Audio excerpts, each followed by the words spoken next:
প্রথম ভিডিওর মধ্যে কিন্তু আমি আপনাদেরকে দেখেছিলাম মাঠের পানি যাওয়ার জন্য ড্রেন লাইনটা আমরা কিভাবে বানিয়েছি। আজকের ভিডিওর মধ্যে কিন্তু আপনারা দেখতে পারবেন আমরা কিন্তু পরবর্তীতে পাইপটা বসিয়েছি এবং প্রচুর পরিমাণে কিন্তু বৃষ্টি হয়েছিল।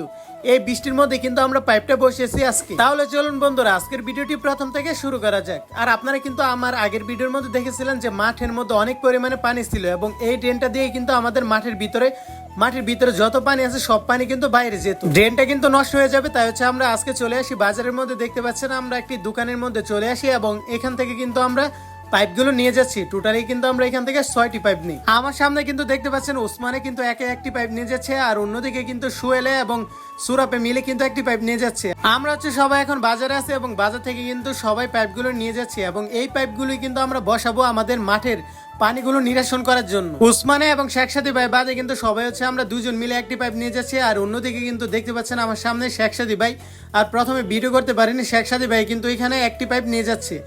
যাই হোক, অবশেষে কিন্তু অনেকক্ষণ হাঁটার পর আমরা চলে আসলাম আমাদের যে জায়গার মধ্যে পাইপ বসাবো ওই জায়গার মধ্যে। দেখতে পাচ্ছেন যে আমরা কিন্তু পাইপগুলো সিরিয়ালে বসিয়ে দেয় এবং আগের মতো কিন্তু আবার আজকেও কাজ করতে হবে। মানে আজকে যে জায়গার মধ্যে আমরা পাইপগুলো বসাবো ওই জায়গাগুলো কিন্তু আগের মতো আবার খনন করতে হবে, না হলে কিন্তু আমাদের পাইপগুলো বসানো যাবে না। আর কালকে তো আমরা এই ড্রেনটা করেছিলাম, আর এই ড্রেন দিয়ে কিন্তু সারা রাত সারাদিন কিন্তু পানি গিয়েছিল। আর পানি যাওয়ার ফলে কিন্তু আমাদের এই জায়গাটা আবার পরবর্তীতে ভরে যায়, আর ভরে যাওয়ার ফলে কিন্তু আবার আমাদের এখানে কাজ করতে হয়। আবার কিন্তু এখান থেকে আমাদের মাটিগুলো সরাতে হয়, আর মাটিগুলো সরিয়ে কিন্তু আবার এখানে আমরা পাইপ বসিয়ে দিব। আমার সামনে দেখতে পাচ্ছেন শেখ সাদী ভাই এবং আরিফ মামা মিলে কিন্তু এখানে একটি পাইপ বসিয়ে দেয় এবং আজকে কিন্তু হচ্ছিল প্রচুর পরিমাণে বৃষ্টি।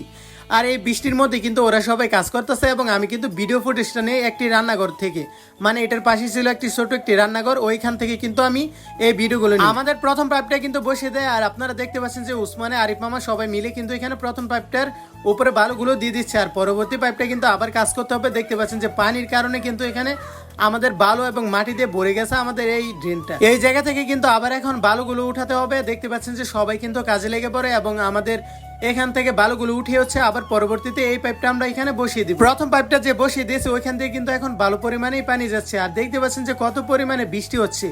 এই বৃষ্টির মধ্যে কিন্তু ওরা সবাই কাজ করতেছে। দেখতে পাচ্ছেন যে আমাদের পরবর্তী পাইপটা কিন্তু বসিয়ে দিচ্ছে এবং পরবর্তী পাইপটা বসানোর পরেই কিন্তু আমাদের কাজ সম্পূর্ণ হবে এবং তার উপরে মাটি দিয়ে দিলে আমাদের কাজ সম্পূর্ণ হয়ে যাবে। যাই হোক, অবশেষে কিন্তু আমাদের কাজটা সম্পূর্ণ হয়েছে। দেখতে পাচ্ছেন যে আমাদের পাইপের উপরে কিন্তু আমরা মাটি এবং বালু দুটোই দিয়ে দেয় এবং আমাদের পাইপ দিয়ে কিন্তু অনেক সুন্দরভাবে পানিগুলো যাচ্ছে। দেখতে পাচ্ছেন আমার সামনে এই পাইপ দিয়ে কিন্তু অনেক ভালোভাবে পানিগুলো যাচ্ছে। যাই হোক, আমাদের মাঠের পানি নিরসনের একটা ব্যবস্থা কিন্তু হয়ে গেছে। দেখতে পাচ্ছেন যে অনেক সুন্দরভাবে কিন্তু আমাদের মাঠের পানিগুলো যাচ্ছে। ভিডিওটি যদি ভালো লেগে থাকে তাহলে অবশ্যই ফেসবুক পেজটিকে ফলো করে দিবেন। ধন্যবাদ।